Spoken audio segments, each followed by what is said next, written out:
Hare Krishna, everyone.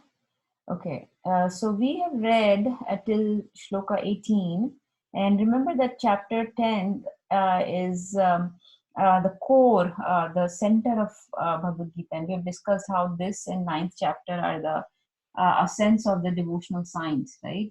The ascents of Bhakti Yoga. All our paths, we understand, especially in the path of Krishna consciousness, as taught to us by His Divine Grace, A.C. Bhaktivedanta Swami Prabhupada, the best path that leads to Krishna is Bhakti Yoga or devotional service, right?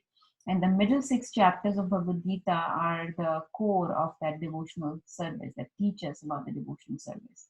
And chapter 9th and 10th are the most important out of those 6 chapters. So they're in the very center of Bhagavad Gita, right?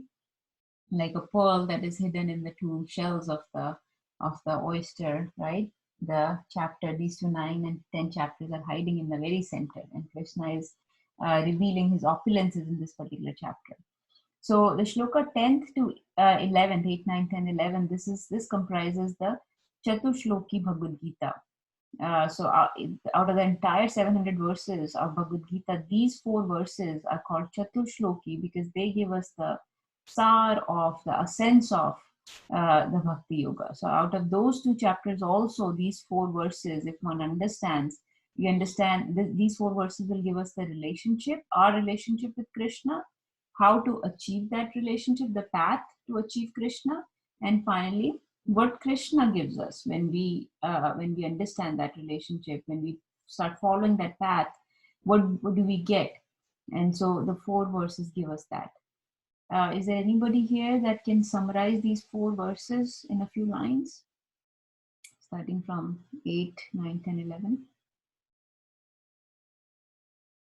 Who knows these verses by heart now? I can't see any. Okay. Vinita knows. Okay, Vinita, she's going to be our next graduate for the 50 verses.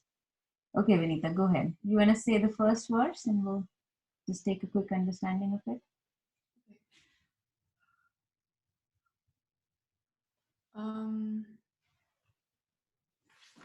अहं सर्वस्य प्रभवो माता सर्वं प्रवर्तते इति मत्वा भजन्ते मां बुद्धा भावा समन्विता. Very good. Thank you. Anybody has memorized verse 9? Since they're both kind of together. Raina, Anita Mataji, Puja Mataji. Even Sheetal Mataji was going to try, I know. Okay, Vinita, go ahead. मच्चिता मद्गना प्राणा बोध्यन्तस् परस्परं कथयन्तश्च मां नित्यं तुष्यन्ति च रमन्ति च. Thank you. Can you give me an understanding of both these verses? What is Krishna saying here?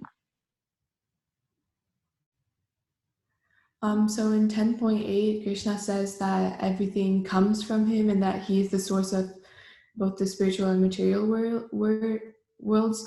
And then in 10.9, he says that the thoughts of his pure devotees dwell in him and that they derive great satisfaction and bliss from always enlightening each other and conversing about him. Very bold. Thank you. Okay, so I think Nirbhay Prabhu is another graduate for this coming exam. So if nobody else has memorized, he can recite these 2. Okay. Tesham satata yuktanam bhajtam priti purvakam dadami buddhi yogam tam yena mama upyantite teshameva anukampartham aham agyana jantama nashami atma bhavasto jnana dipena bhasvata. So here Krishna is saying in 8.10, 10.8, 10.10, Krishna is saying, Tesham satata yuktanam, those who always remember me, bhajtam priti purvakam, with love and devotion. Tesham satyuktanam vajtam priti purvakam dadami buddhi yogantam yen mam upyantate. To those I give the understanding so that they can reach me.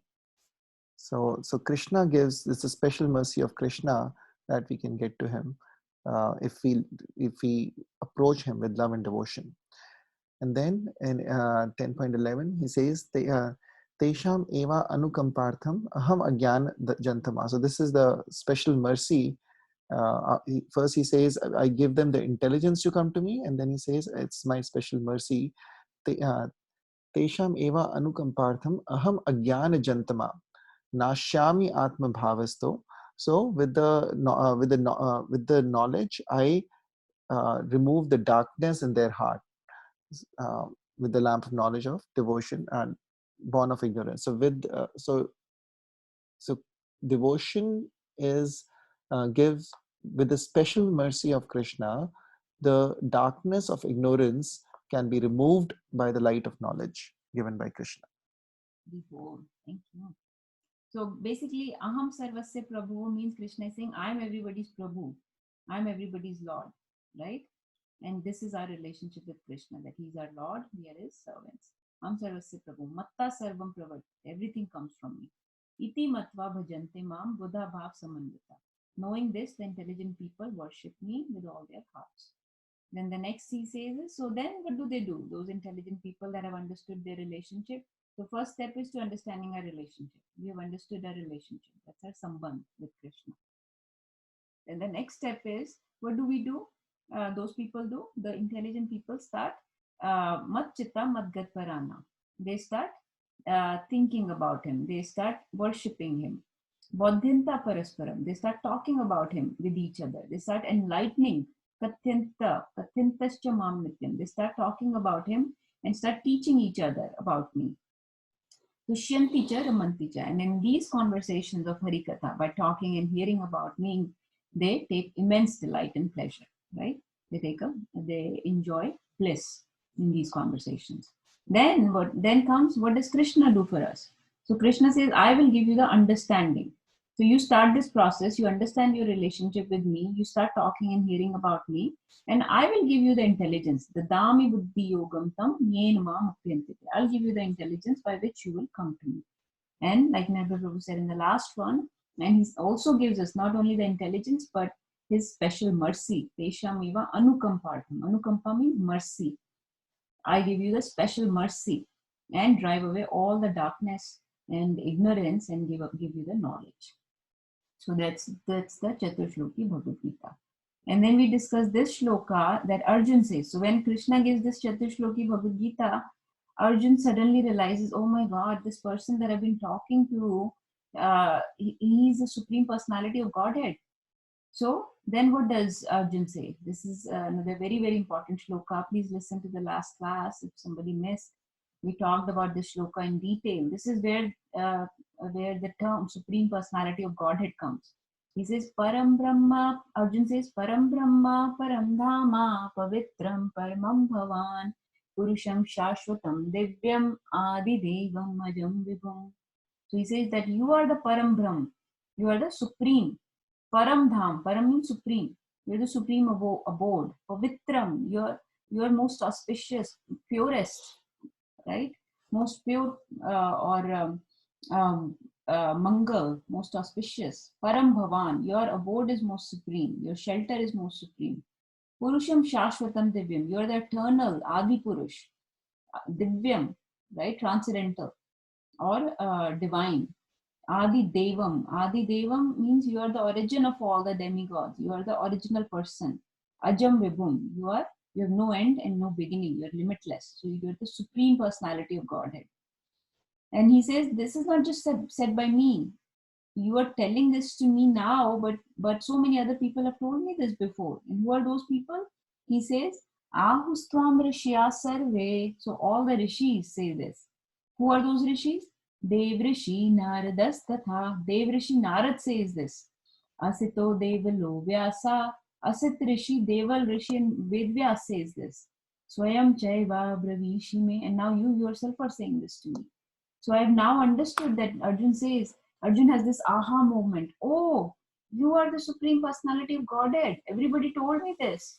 And Devrishi Narad told me this. Asit Muni told me this. Devala Rishi told me this. Vedvyas told me this. And now you are saying this as well. So he's confirming to not only Krishna, but to us mainly. He's confirming that, hey, this is the Supreme Personality of Godhead. So this is also another very, very important shloka here, 10.12 and 13, where Arjun is confirming his that he's now hearing from God himself. This is not just his friend. This is not just his guru. Now this is Bhagwan talking to him. And Bhagwan word means the possessor of all the opulences. Bhag means opulences. Van means possessor, like Dhanvan. Dhanvan means possessor of wealth, right? Someone is Dhanvan, someone is Vidyavan, someone is Gunavan. This is Bhagavan, possessor of all opulences. And so then next he says, Krishna, please tell me about your opulences, about all your energies, about your expansions with which you expand into everything, into all this. You say that all the material and spiritual worlds are emanating from me, from you, right? Aham sarva prabhuvo matta sarvam pravartate. Everything emanates from you. So please tell me how you are pervaded into everything, and how we can see, we can admire your opulences in everything around us, right? Because again, as human beings with the senses, we are such slaves to our senses that we have to see, we have to have the evidence for everything. So we want to see you in everything. With our mundane senses, how can we appreciate you in things around us? So that's where we finish, that he says, "Oh Janardhan, please describe the details of the mystic power of your opulences. I am never satisfied in hearing about you. For the more I hear, the more I want to taste the nectar of your words." So he says, with pure devotees like Arjun, they are never tired of hearing about Krishna. Not like us, we hear like 1 hour of lecture and like, okay, when is this person going to stop? It's not like that. Pure devotees want to hear more and more. They want to talk more and more about Krishna. And we know that hearing is the first step of understanding Krishna, right? Shravanam is the first step of Nabda Bhakti. So he says, I'm never satisfied in hearing about you. Please tell me more and more. I want to taste the nectar of your words. And he's hearing from Krishna himself. So for us, we are hearing from Prabhupada himself, or we are hearing from the devotees of Prabhupada, or we are hearing from the pure devotees of Krishna. So they are all representatives of Krishna. When we hear from pure devotees of Krishna, we should feel that we are in presence of Krishna, hearing from Krishna directly, like Arjun did. That should be a mood when we are hearing. And we should also feel this way, that I'm never satisfied in hearing. I want to keep hearing more and more. Please tell me more and more about you. So now Krishna will start speaking, and this is where we have to start today. So let's start here. We'll just so these are all the opulences. Those of you that have read this chapter in the past, you know that from now until the very end of this 10th chapter, Krishna is giving his opulences. He will give the best of himself in a particular category. So let's say he gives a category and he says that I am this. Like for example, among the water bodies, I am the ocean, right? So in all the water bodies, we know that ocean is most opulent, right? It is most infinite. It is most resources can be obtained from ocean. It is most daunting, very beautiful to look at the same time, can be very scary. And infinite, right? Difficult to count the drops in the ocean compared to any other water body. So he says, I am the sagar among the sarasam, I'm the ocean among the water bodies. So in this way, he gives a category, and then he says that I'm the best in that category. If he says among the Pandavas, I'm Arjun. So Arjun is considered the most attractive, the one that is the representative of Krishna in that category. He will give that particular object as himself. So out of every category, he will give the most opulent, most attractive, most extraordinary thing, and he says that is me in that person or in that category, right? So this is this is what we're discussing in this chapter. We'll go a little faster because there is not too much to discuss here. Some stories maybe we can discuss, but as such, not much to discuss. So let's start here. 10.19. We'll do the lead and follow pattern. Shri Bhagavan Uvacha Shri Bhagavan Anta te kathayishami divya hi atma vibhutaya. Hanta te Te kathayami Katyami Divya divyahi atma vibhutaya Pradhanayata kuru shrestha naste anto vistarasya me. pradhanayata kuru shrestha anto vistarasya me. So in this one, Krishna is saying, would anyone like to read the translation? Let's start with Anita Mataji. Would you like to read? Yes, Mataji. Hare Krishna.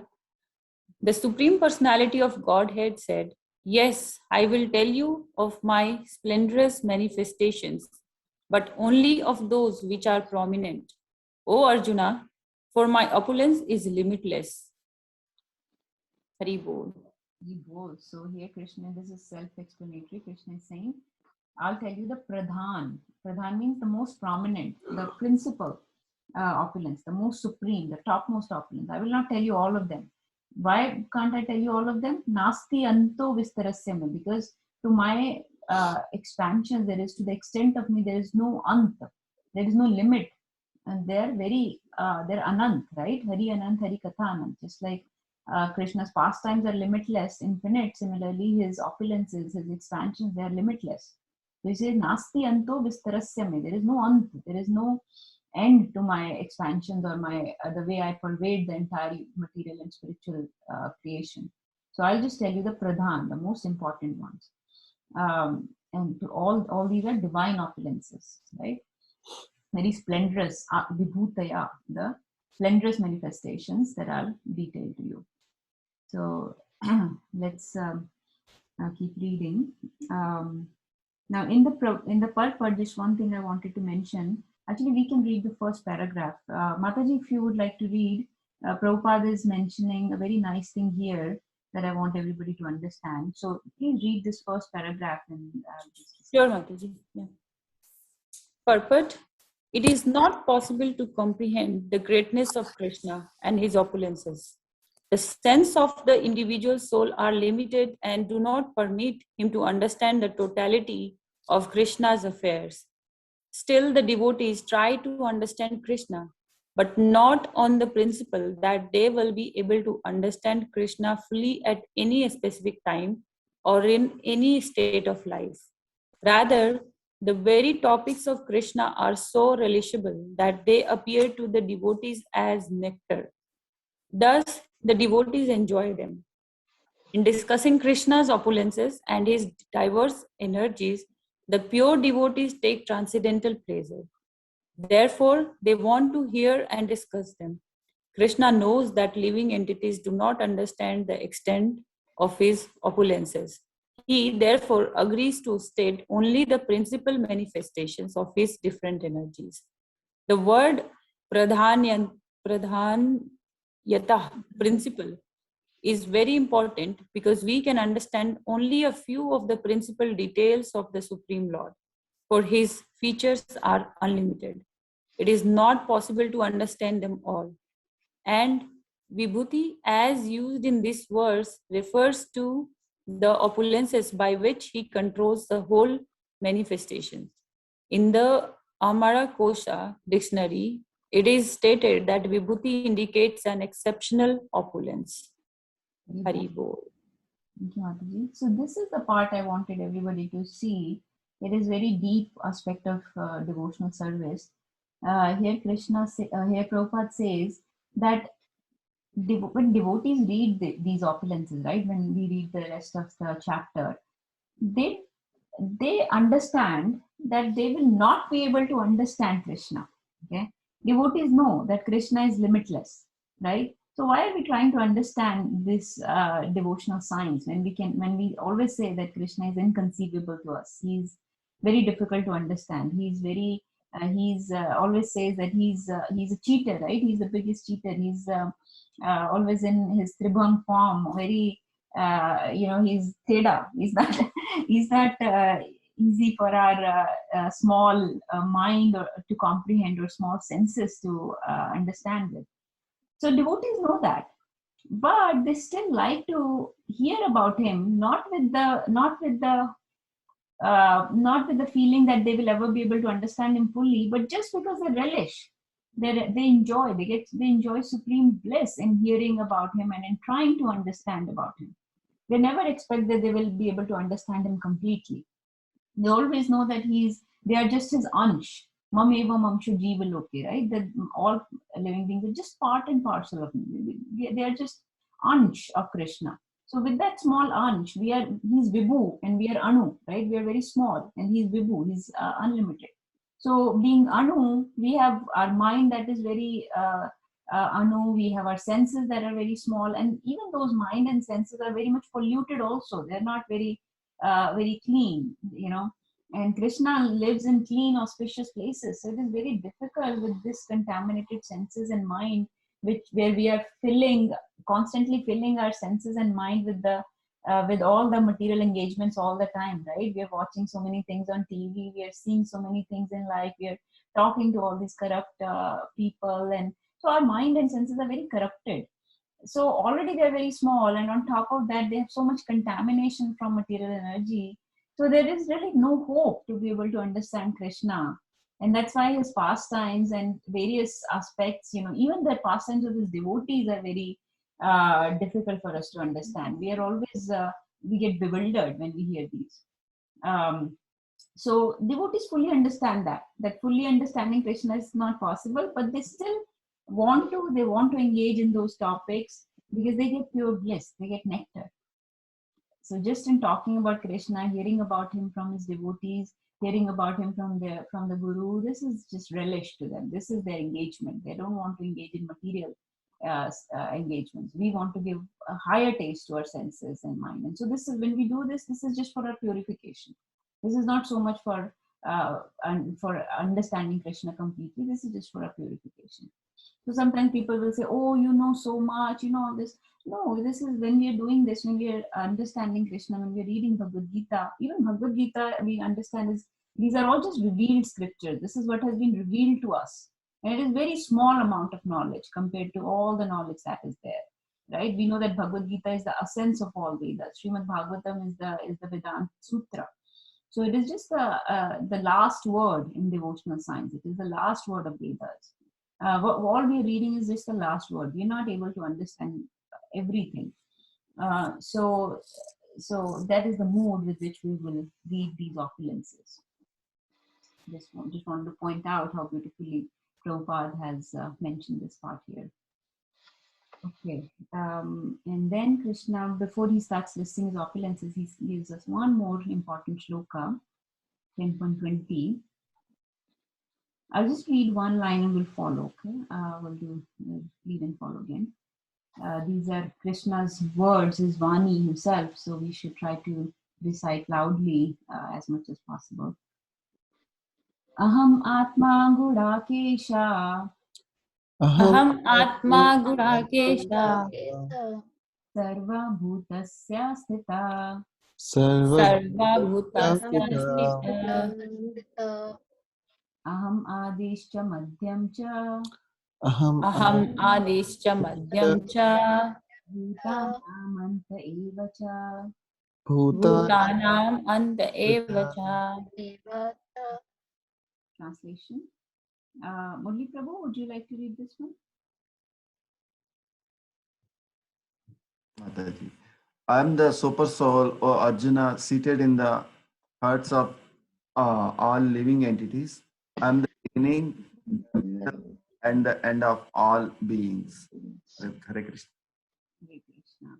So this shloka is also very important. Here Krishna is saying 3 or 4 very important things. One, he's saying, I am the super soul, Aham Atma, right? He's not the soul, he's the super soul, right? He's the Paramatma. We are the spirit soul, we are the Jivatma, and within our heart, Krishna resides as Paramatma or the super soul. So there is spirit soul and then there is super soul. Spirit soul is living entity and super soul is the Krishna or Jivatma or Paramatma. So that's just Hindi of spirit soul and super soul, right? Everybody understands that, right?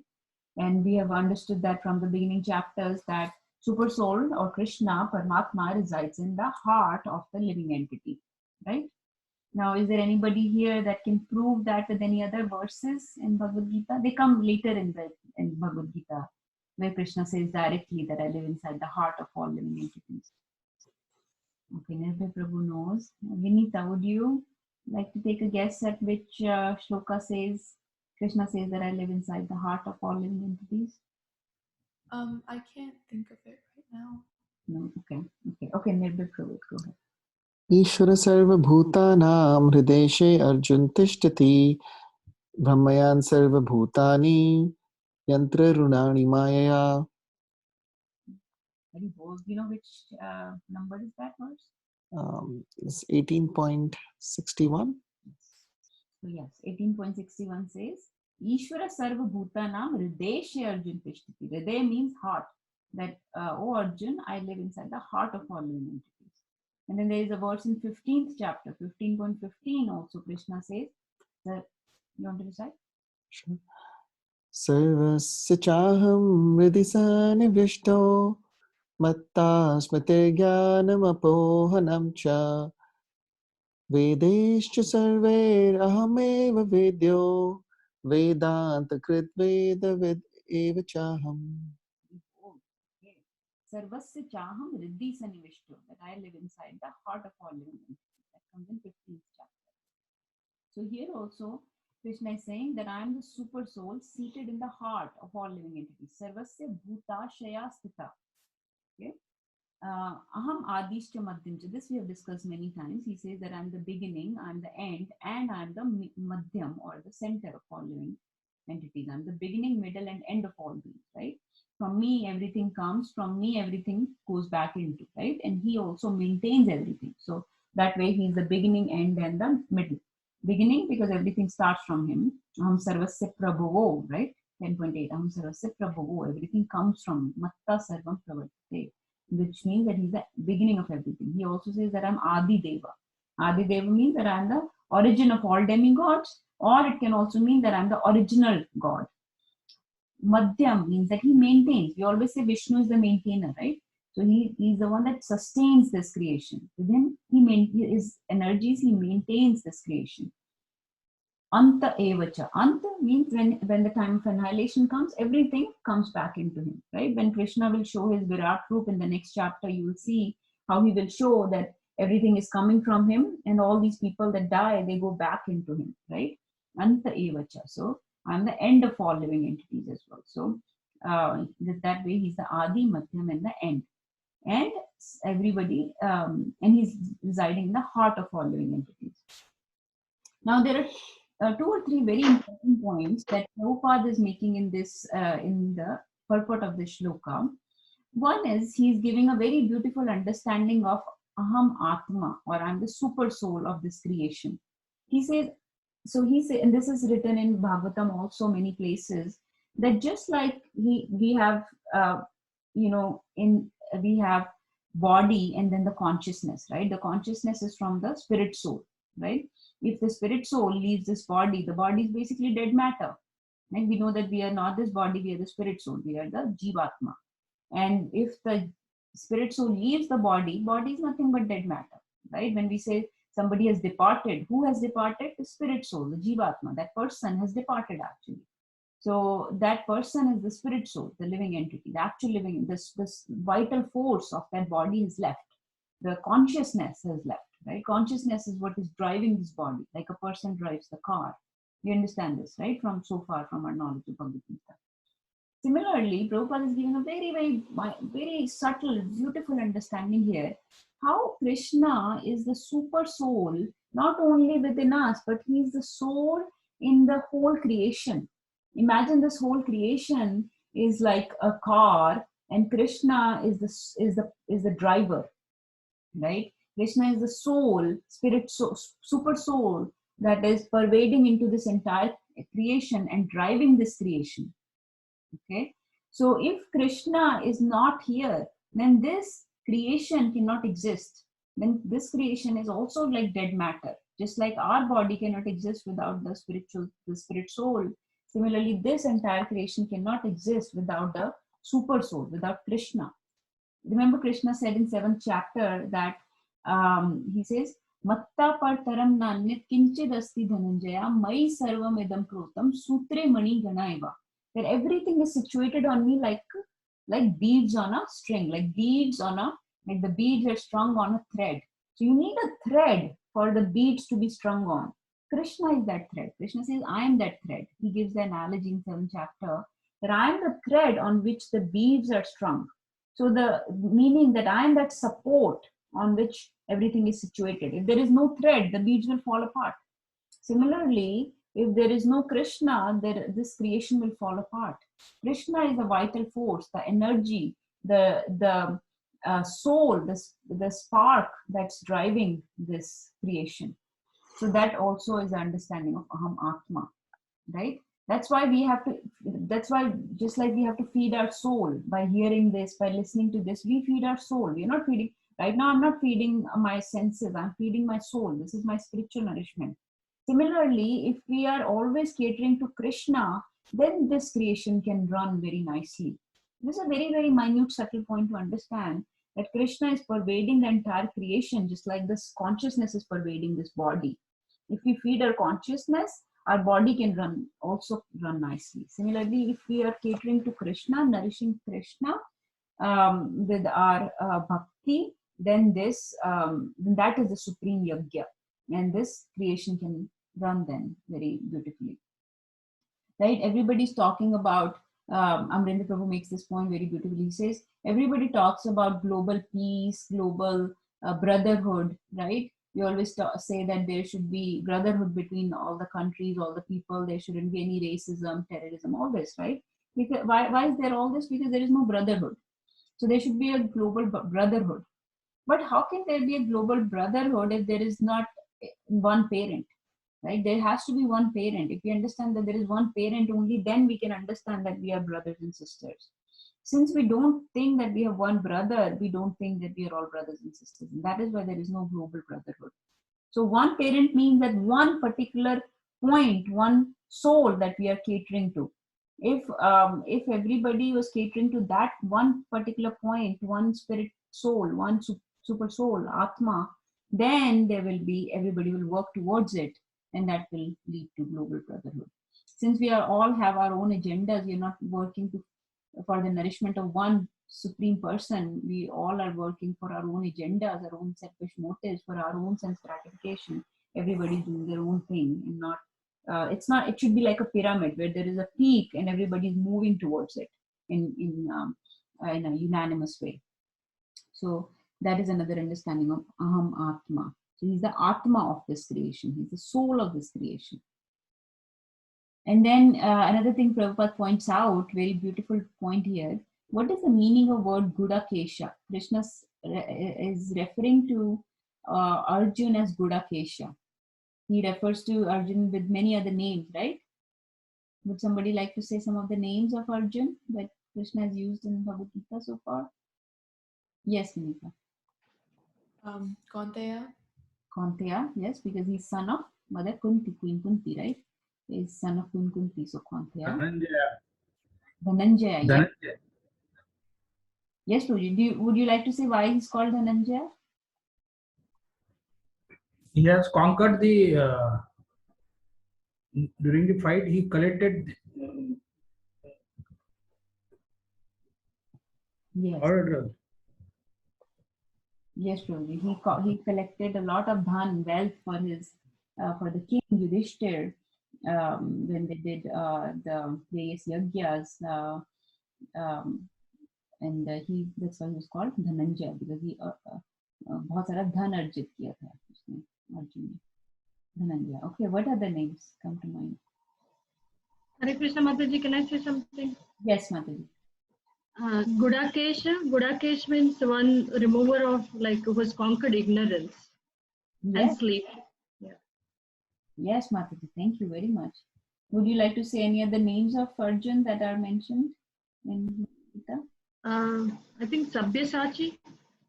Sabyasachi, has he used that name in here? But Actually, no, I don't know if it's used anywhere in Bhagavad Gita. I want to say I've read it maybe in one of the purports. yes. Sabyasachi is one of the names of Arjun. Okay. And Mataji gave the meaning of Gudakesha. She said Gudakesha means somebody who has controlled their sleep and ignorance. We'll talk more in detail. Any other name? Very common name. Pritha. Pritha. Pritha, yes. Pritha. So Parth, right? He's son of Pritha. So that's why he's called Parth. Kaunteya. So Kunti, Mother Kunti's, sorry? Kaunteya is the same. Yeah. Because he's son of Pritha or Mother Kunti. That's why he's called Parth. Yes. So we have 3 or 4 names: Parth, Kaunteya, Dhananjaya, Sabyasachi, and now Gudakesha is another name of Arjun. So Gudakesha basically means somebody who has controlled their sleep. So it has both literal meaning and a philosophical meaning. So controller of sleep, the literal meaning is that somebody who has controlled their sleep. So we know that so Arjun used to sleep very little. He could stay awake even for 3 to 4 days at a time without any sleep. And when he would sleep, it is said that from his body pores, from his inhalation and expiration, you could hear the name of Krishna coming. Like, he's such a great devotee of Krishna. He's not he just because he's here, he looks like he's bewildered and everything. This is just for our benefit. But he is a pure devotee of the Lord. All the Pandavas, Draupadi, they're all pure devotees of the Lord. So if he's getting overwhelmed here, that is just Krishna's arrangement, so we can get Bhagavad Gita in this Kali Yuga. But basically, he has controlled, he has overcome all the darkness. He has been given that understanding, the Anukampa of Krishna that Krishna mentioned in Chaturshloki Bhagavad Gita. So controller of sleep, the literal meaning is somebody who's controlled their sleep. Just like Prabhupada, Prabhupada used to sleep only 2 hours every day, and rest of the night he would be translating. That's why we have been given so many purports and translations to Bhagavad Gita, Bhagavatam, Chaitanya Charitamrita, and unlimited books of Prabhupada that we cannot even read in this lifetime, and he wrote them in a very short amount of time. That was possible because he had also controlled his sleep. Similarly, so many other acharyas, right? Bhaktivinoda Thakur, we know, he used to sleep very little, only 2 to 3 hours at night, only from like 9 to 12 or something like that. He used to sleep, and the rest of the time they'd be writing songs or translating the various devotional literatures. So that is one literal meaning, and then the deeper philosophical meaning of Gudakesha is sleep refers to darkness or ignorance. So somebody who has overcome the ignorance or the darkness is also called Gudakesha. So somebody who's overcome and who has come to knowledge, has come to light. Like Krishna says, with the shining lamp of knowledge, I will drive away the ignorance. So these devotees have achieved that status where all their ignorance and darkness is gone, and they have achieved the knowledge, the absolute truth. Absolute truth basically means Krishna, right? That's why this chapter is called Opulence of the Absolute. Krishna is the only thing in this world that is absolute. Everything else is very relative. So that is the name of Arjun that I wanted to highlight here. Okay, would anyone like to share anything, any questions, share any realizations? Please go ahead.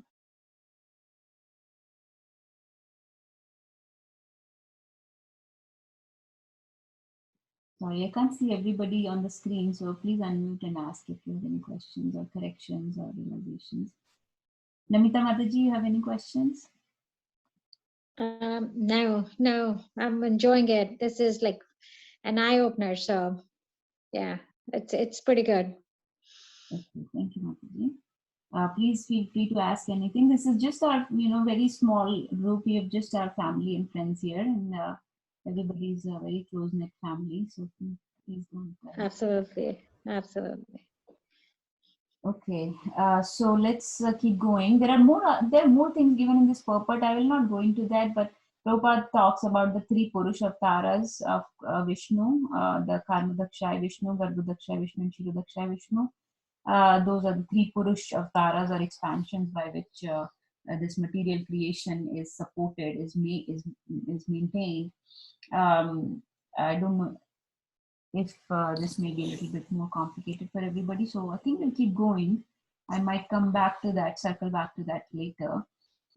Let's go into the opulences of Krishna, which he will start reciting now. So he says that, so far, so Arjuna asked him, tell me some of your opulences, your mystic powers. And Krishna says, I can't tell you everything, Arjun, so I'll tell you just a pradhan, the most important ones. And he says, I am the super soul. I'm in everything. I'm the beginning, middle, and end of everything. I'm in the heart of all living entities. So I can't tell you everything, but let's hear a few. Here he starts those opulences. Very beautiful to listen to. We don't have too much to discuss. We'll go fast on these. Adityanam aham Vishnur. Adityanam aham Vishnu. Jyotisham Ravir Amshuman. Jyotisham Ravir Anshuman.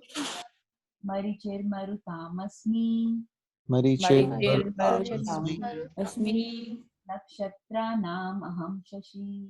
Nakshatranam aham Sashi. Okay, translation. Namita Mataji, would you like to read this one? Sure.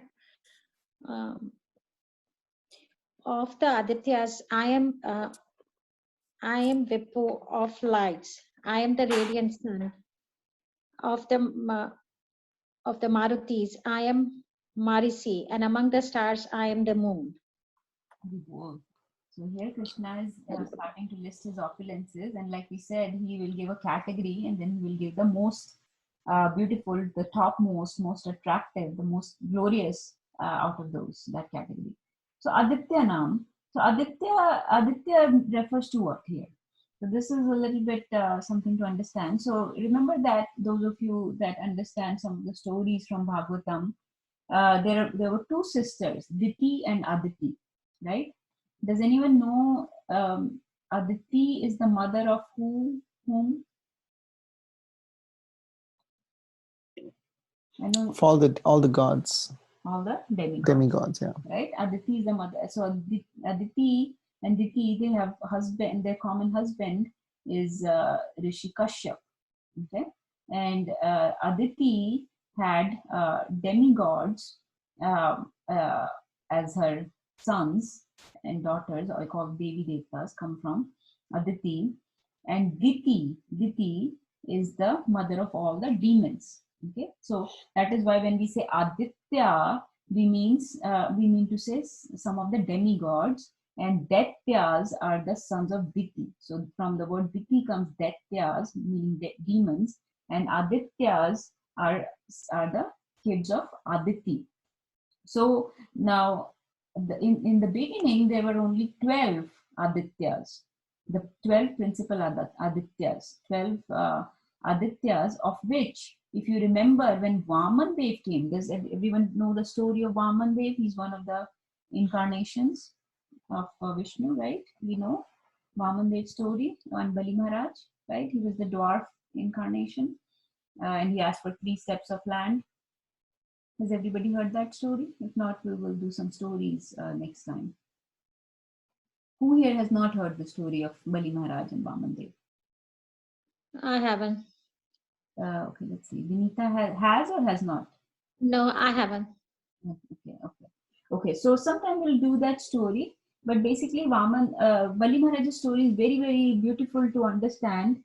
It will come in Bhagavatam also. It comes in 8th canto of Bhagavatam. Vamandev asked for 3 steps of land, and he basically, Bali Maharaj is considered one of the pure devotees of the Lord. Bali Maharaj is one of the 12 Mahajans. There are 12 Mahajans, and Bali Maharaj is one of them. And when Vamandev came, he was one of, he took birth as son of Aditi. So he's one of the 12 Adityas. So when Krishna here says, of Adityas I'm Vishnu, because all the other Adityas are not very prominent, Vamandev is the most prominent of those Adityas. So out of those 12 Adityas, he's the Vamandev, meaning Vishnu. Jyotisham Ravir Anshuman. Okay, out of all the luminary bodies. Jyotisha means those are luminous objects, like sun is one of the luminous objects, right? There are many other celestial objects, heavenly bodies that are luminous, that give light. So he says, out of the luminary bodies that give light, I am Ravi. Ravi means sun, right? I am the radiant sun. Anshuman means radiant. Marichir Marutam Asmi, that out of all the Maruts are basically various kind of winds. There are 50 type of winds, okay? And their controlling deity, the wind god, is Marichi, right? So Marichi is the controlling deity of those various kind of winds. And he says amongst all those various Marutas or the winds, I am Marichi.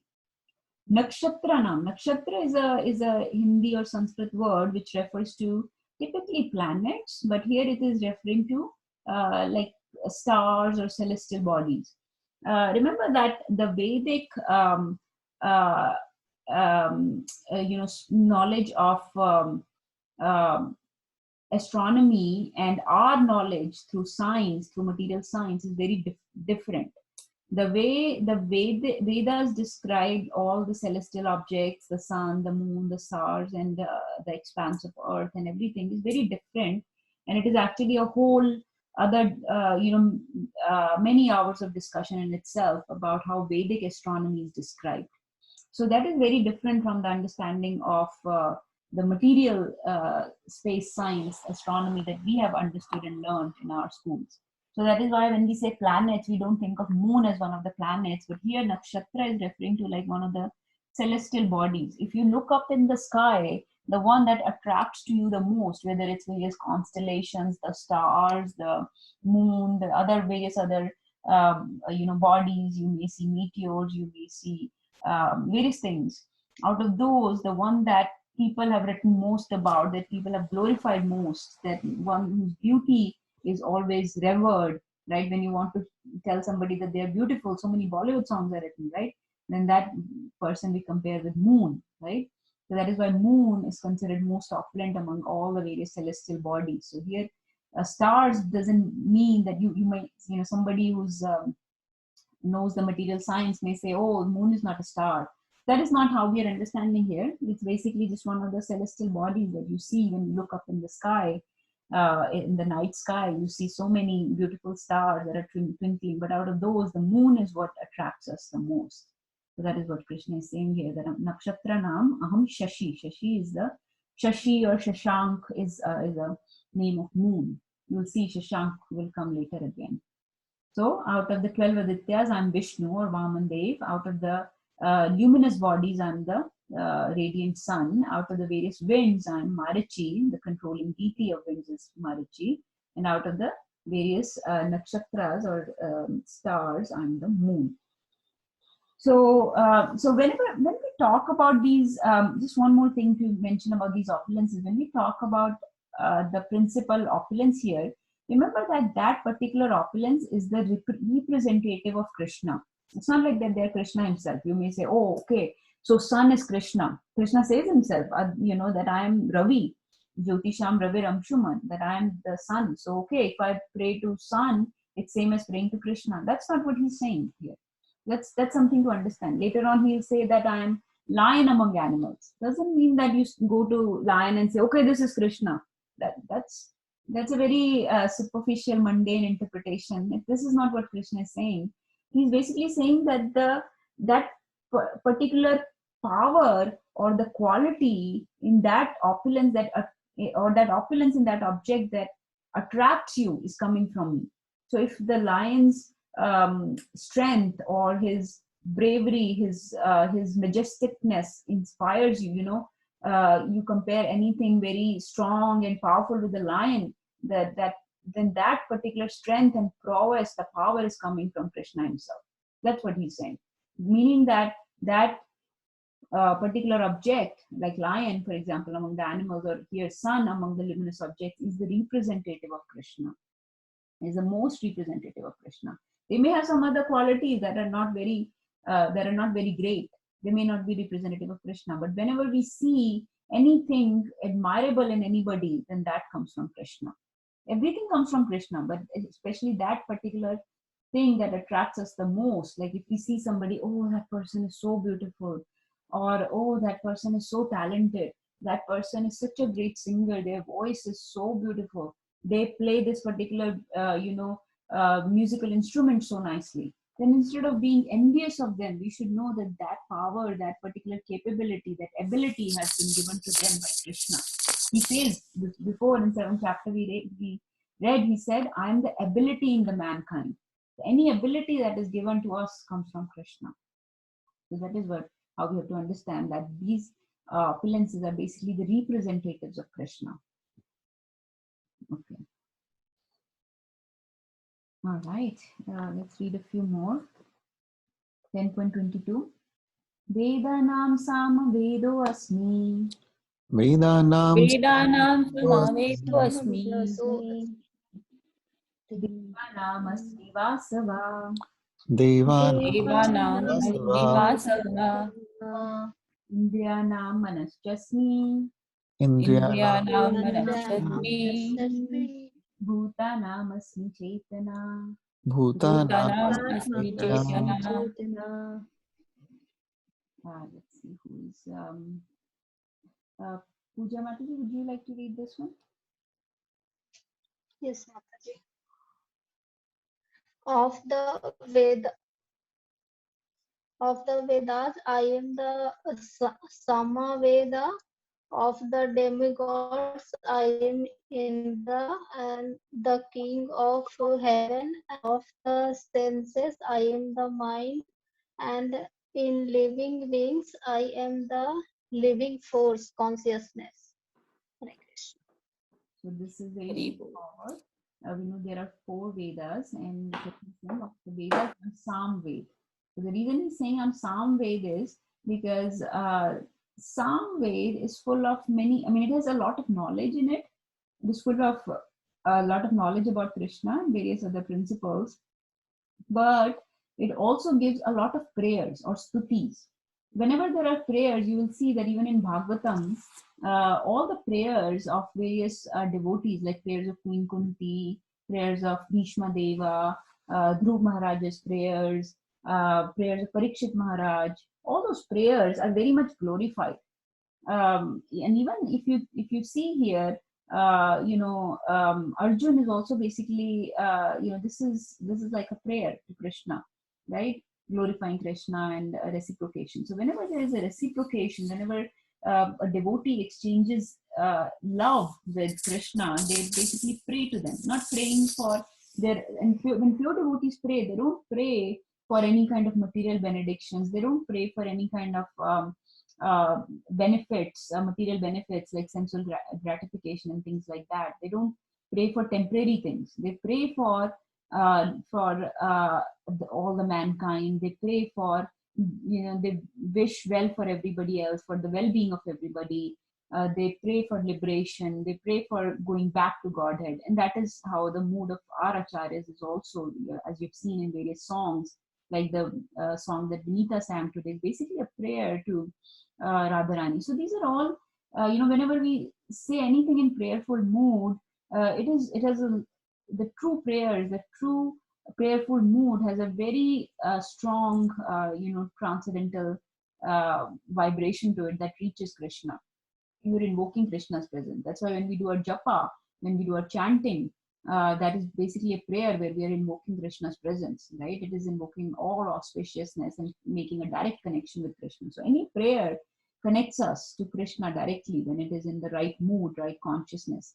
So Samved is full of such stutis, such prayers, and that is why it is full of songs basically, and that is why Krishna says that I am the Samved among Vedas. Deva namasmi Vasava. Vasava is Lord Indra. So Devraj, that the king of all demigods, or Devraj, is Lord Indra, right? Lord Indra is a post. It's not a person, it's a post.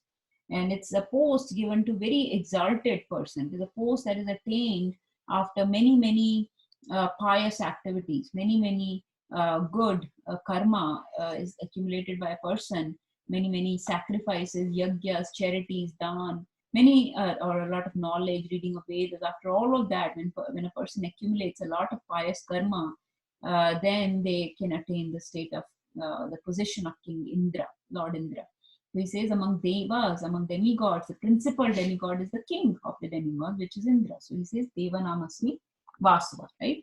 If it's Lord Indra that possesses, that can control all the other demigods, right? So he's King Indra among all the demigods. Indriya nam manaschasmi. Among our indriyas or our senses, we always say, right? Krishna says later on that there are actually 6 senses, right? Mana shasthani indriyani prakriti sthani karshati, right? Krishna says, mameva vamsho jiva loke jiva bhuta sanatana mana shasthani indriyani prakriti sthani karshati. That actually there are 5 senses, and we all know those 5 senses, but there is a 6th sense called mind or man, which is very difficult to control, as we understand, right? So he says, among those indriyas, I am the mind. Because mind is the hardest. If we can control our mind, then the mind can control all the senses. But the problem is, it is difficult to control the mind. Mind needs to be brought under the control of our intelligence. So it should be our spirit soul or jivatma controlling the intelligence. Intelligence, as we understand, is given by Krishna. So by reading this, by chanting, by hearing, we are basically becoming intelligent. We are understanding what scripture says. That is intelligence. Then comes the next level, mind. Then our intelligence will control the mind, and our mind will control the senses. Right now we are going in the opposite way. We are letting our senses run amok. They tell the mind what to do. Mind convinces the intelligence, do this, and then intelligence does that, and the spirit soul has no say in anything. So he says, I am mind among the indriyas or the senses. Now, everybody who knows this shloka from 6th chapter, what are the various qualities of mind that Arjuna has listed in 6th chapter? Dhyan Yoga was about mind. Who knows this shloka other than Nirbhay Prabhu? Does Raina or Vinita know? No? Sheetal Mataji, if she is listening, does she or the kids know? Oh, Vinita knows. Okay, Vinita, go ahead. I was going to ask, is it 6.6? Yes, you can recite that. You can recite. I'm not talking about that, but go ahead. Go ahead. Bandhuratmatmanastasya yenatmaitvatmana jita anatmanastu satrutve varte tatmaiva satruvat. Very bold. Okay, so can you say the translation or the meaning of that shloka, Vinita? I think it was, for one who conquers the mind is his greatest friend, but for one who does not, the mind is his greatest enemy. Very bold. Yes, thank you. So in that shloka, it is said that mind can be our best friend or worst enemy. So that the one that has controlled their mind can be best friend. The one who has uncontrolled mind is their greatest enemy. But the shloka that I was talking about is 6.34. It's not in your list of 50 shlokas. But the way it goes is, Arjun says the various qualities of mind. He asks Krishna, mind is so obstinate. It is so turbulent, like wind. So how can we control it? I can control the wind. You know, Arjun was a great Dhanurdhar. He could control the wind. With his arrows, he could control the wind. But he said, I cannot control the mind. Mind is worse than the wind. So he says, Chanchalam hi mana Krishna pramati balvadridam tasyaham nigraham mane vayoriva sudushkaram. So he says, Chanchalam hi mana Krishna. That our mind is very chanchal, very naughty. And he pramati balvadridam. It's very obstinate and it's very strong. Tasyaham nigraham mane. That I believe it to be uncontrollable. I think it cannot be controlled. Vayoriva sudushkaram. That it is like wind, very turbulent. So how can I control the mind? And later on in 6th chapter, Krishna gives him the answer that with your with abhyas and vairagya. Abhyas means practice. With practice, and vairagya means detachment. With practice and detachment, one can control the mind. So among the senses, Krishna says, I am the mind. And then the last thing he says, Bhutanam asmi chetana. That among the living entities, I am the consciousness. So we've already talked about how consciousness is the most superior in the living entity. Living entity is basically consciousness, right? That is what we are doing here. We are trying to purify our consciousness. Chaitanya Mahaprabhu said in his beautiful prayer, right? Cheto darpanam marjanam. Cheto darpanam marjanam bhavadavadini nirvapanam.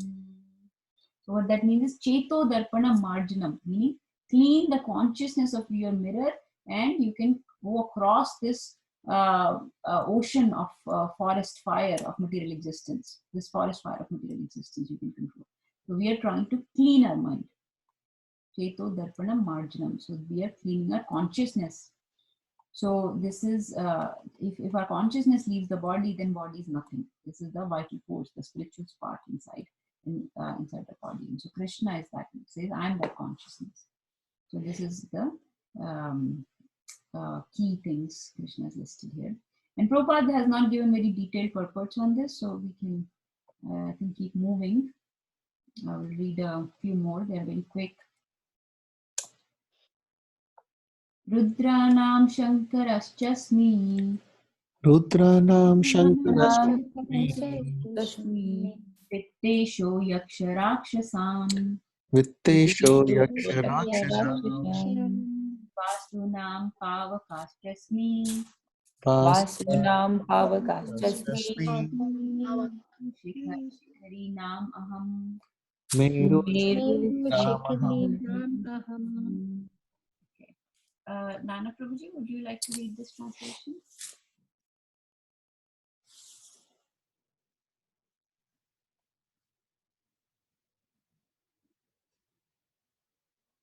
Prabhuji, would you like to read? Nana Prabhuji?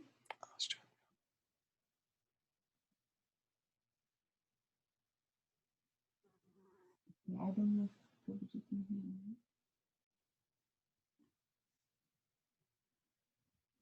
Okay, let's see. Raima, would you like to read? Of all the Rudras, I am Lord Shiva. Of the Yakshas and Rakshasas, I am the Lord of Wealth Kuvera. Of the Vaishus, I am Fire, Agni, and of mountains, I am Meru. Okay, so this is very straightforward. Rudra, of the Rudras, so there are 11 Rudras, and he says, I am Lord Shiva among them. So Shiv Tattva is very different. It is difficult to understand, just like, Krishna, Radharani, they're all difficult to understand. So we have to, each Tattva is, has their own qualities and their very different signs to each tattva. Tattva basically means like substance, spiritual substance, right? So for now, we can just understand that Lord Shiva, we always say, is Vaishnava Nam Yatha Shambhu, that Lord Shiva is the greatest Vaishnava of all times. So among the Rudras, there are 11 Rudras. Out of those, he says, Krishna says, I'm Lord Shiva, because Lord Shiva is considered one of the very high pure devotees. He's not considered among one of the demigods. He has a very high position among the above the material realm. So Lord Brahma and down, everything is a material creation, is material realm. Above that, in between spiritual realm and material realm, there is an area which is inhabited by Lord Shiva in the 11 Rudras. Out of the Rudras, Krishna says, I'm Lord Shiva. So whenever we pray to Lord Shiva, we pray to get the perfect devotional service like his. Whenever any difficult tasks have to be performed for Krishna, Lord Shiva takes up the challenge. And at some point, I want to tell you a story about all this, some of the things, but for now, I think we'll just keep reading. But like in churning of ocean, the first thing that comes out when the ocean was churned is poison. And that poison was so potent that it could destroy, it had the power to destroy entire manifested creation. And so it came to Lord Shiva to drink that poison. And he drank that poison. That's why his throat is blue in color, and he's called Neelkantha, because he kept that poison in his throat, right? So any difficult tasks when have to be performed, they're given to Lord Shiva, because he's a very high pure devotee of Lord who can perform those tasks. So among the Rudras, I'm Lord Shiva.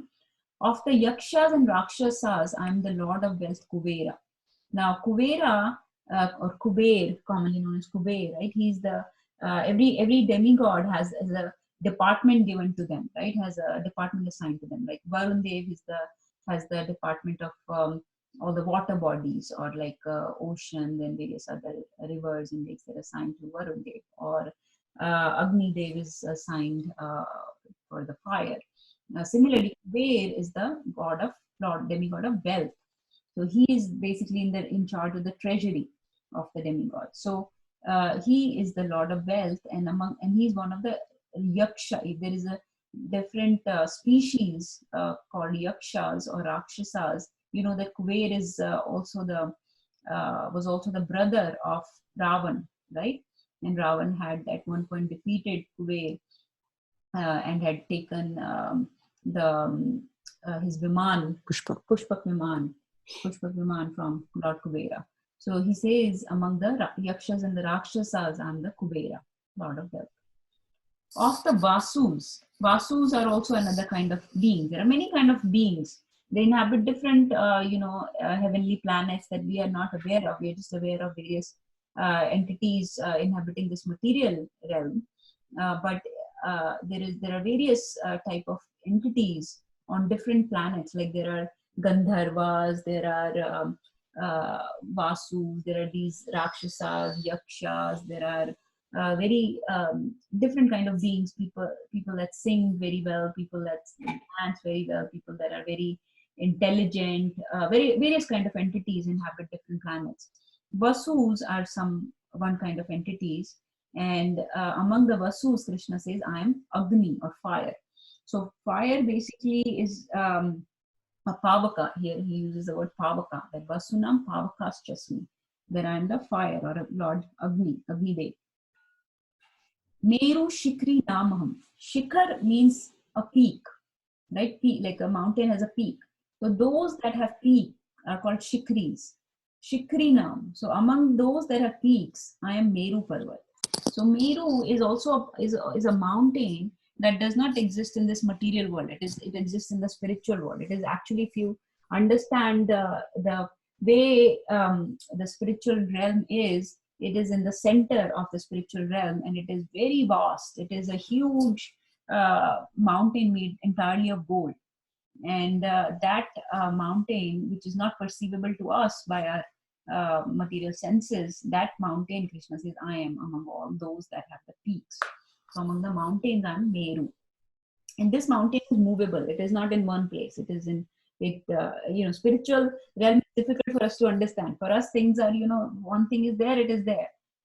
Like London cannot move to America, So Mount Everest is where Mount Everest is. But Meru is not in material realm. So it is difficult for us to understand. It is difficult for us to even imagine such a vast, huge mountain like that made of gold.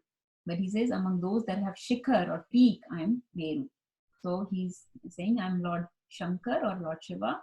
Vitteshu is the possessor of wealth. Among those that are the possessor or Lord of wealth, I am the Kubera. Among the Vasus, I am the fire god. And among the Shikris, I am the Meru mountain. Any question in this? It's a very small purport here again. These are just, again, the best ones that Krishna has listed. So we can keep going. Do you have any questions? Mm-mm. Okay. Sorry, the internet became slow again. So another way to understand these opulences is that understand these are not independent qualities. Okay. So when we have something, when we have some kind of ability, it is given to us by Krishna. It is not, it is dependent on Krishna. It can be taken away anytime by Krishna. It is dependent on Krishna. These are not independent qualities that we have. So that is another thing to understand. So we should never be very arrogant about anything we possess, whether it's wealth, whether it's beauty, whether it's fame, whether it's money, strength. Anything can be taken away within a blink of an eye. That reminds me, does anyone having some problems with the internet as Natasha is doing that? Does anyone remember any instance from Mahabharata when it was shown that all the power is from Krishna?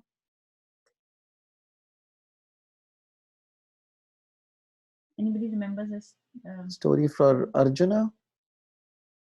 No? So at the end of Mahabharata, what happens is, it's time for Krishna to end his Leela over here. It's a time for Krishna to end his Leela in this on earth. So Krishna is leaving the planet. He leaves the planet, and Arjuna is gone to Dwarka to meet Lord Krishna before he departs, and then and then when he's coming back from there on his chariot from Dwarka, he meets just some robbers, some regular mundane robbers, just people who are looting, and he and those robbers are taking away somebody's possession, and the Brahmana's possession, and that Brahman pleads to this Kshatriya who's going by, that is Arjun, that can you please save me from these looters, like it's your duty to save me from these people. And Arjuna says, yeah, this is nothing for me. And he's not able to beat those looters, regular thieves. And this is Arjuna who's just won the Mahabharat. He's killed so many great warriors. He had so much strength. He's the best of the archers who can,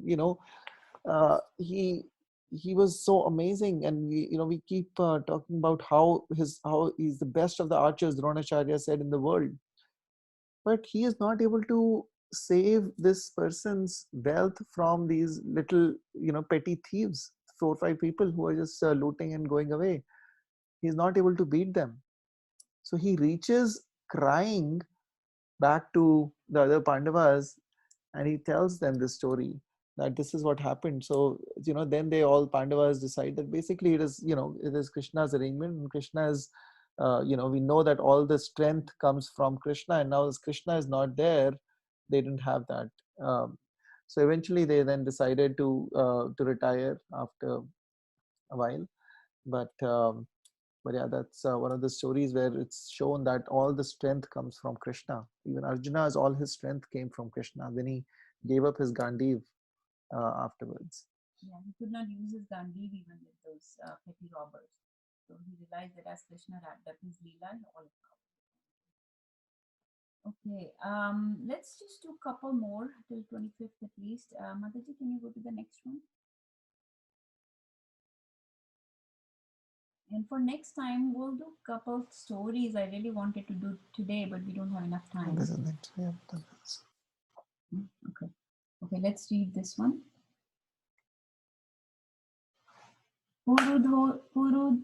Purudhasam cha mukhyam mam.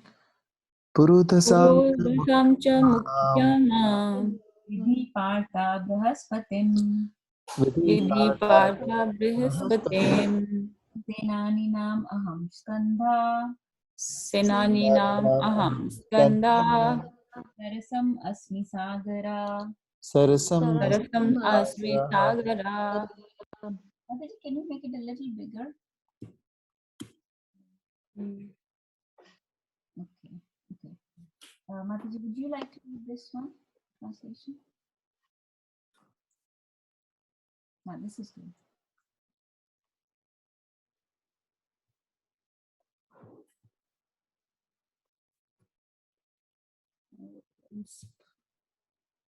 That's fine, Mataji. You can see, just scroll down.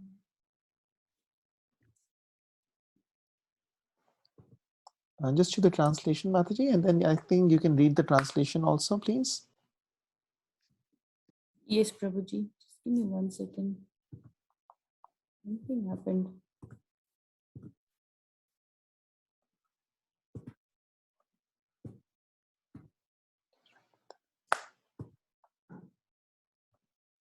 Just 1 second.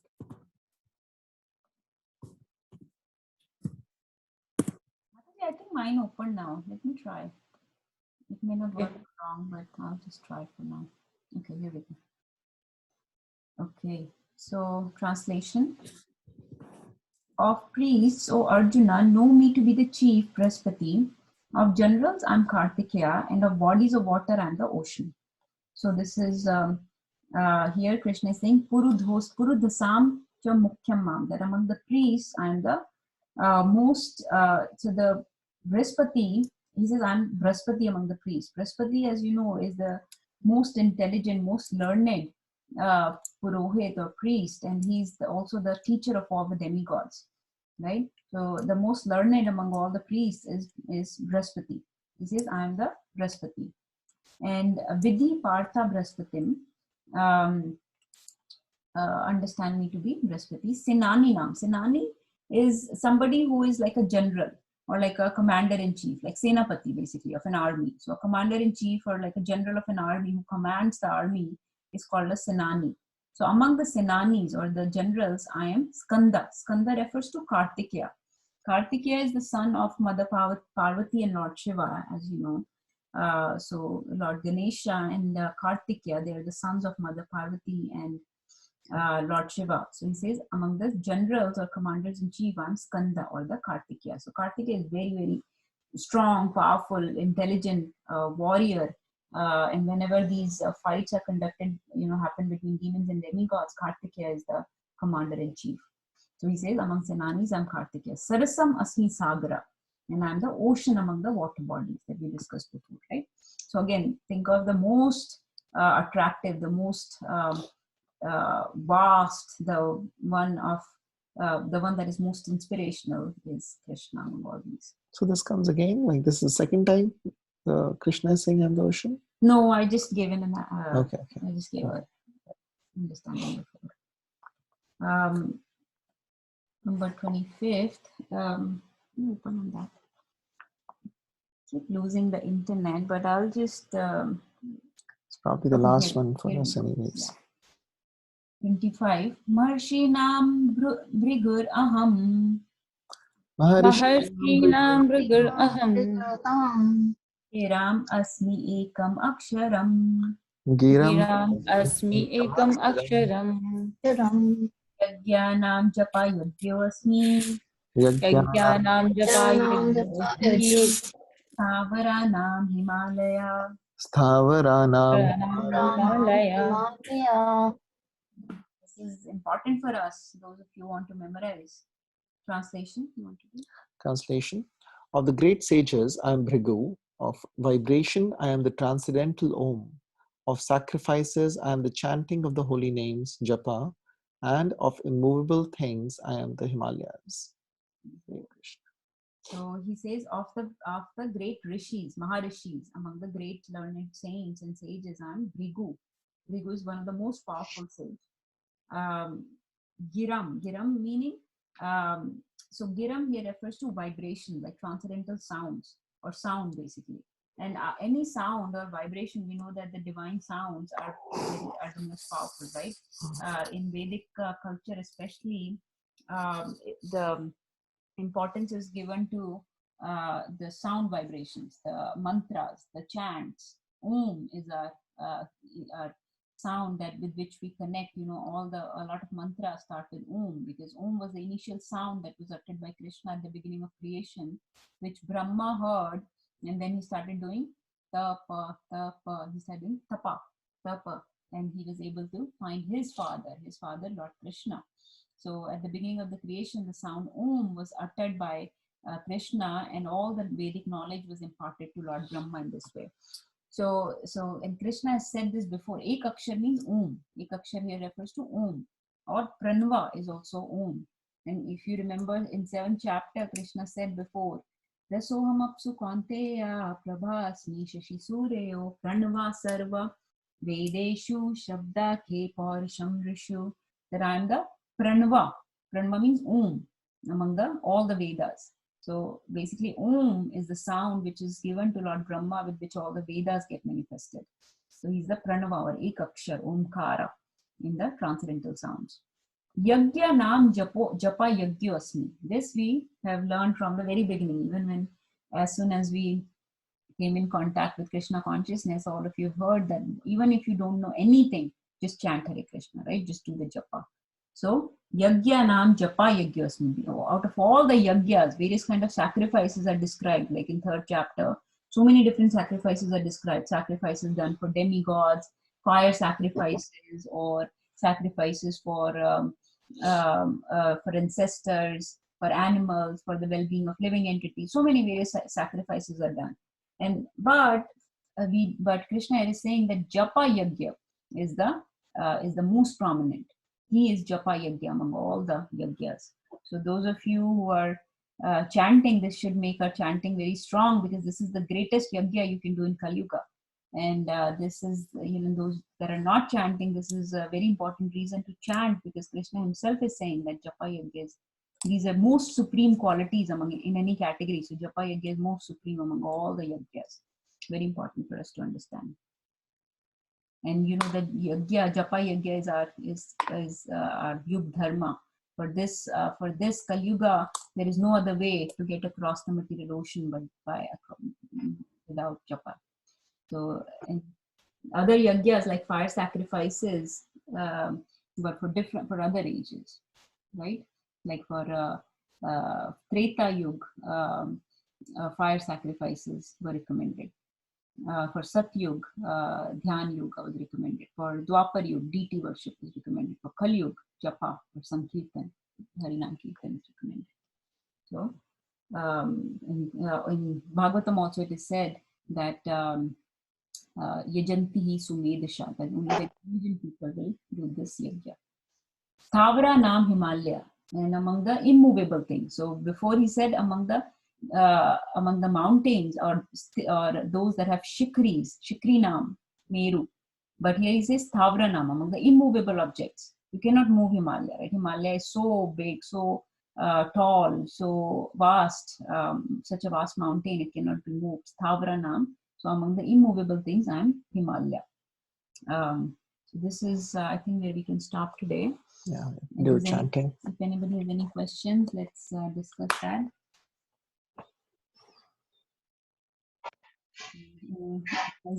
Anything that you felt particularly inspired by today or comes to mind? Please share. Is everybody chanting? Yeah? Yes. Okay, very good. So let's do some chanting, and then we'll discuss our plan for next week, and we have to talk a little bit. For next time, we should do some stories. I really wanted to do some this time, but there's just not enough time. So maybe kids can prepare. So one of the stories we have to do is about the churning of milk ocean. So because a lot of things that Krishna will say in the next few shlokas are from there. They're related to that particular incident of churning of milk ocean. So who would like to read and tell us that story? One of the kids.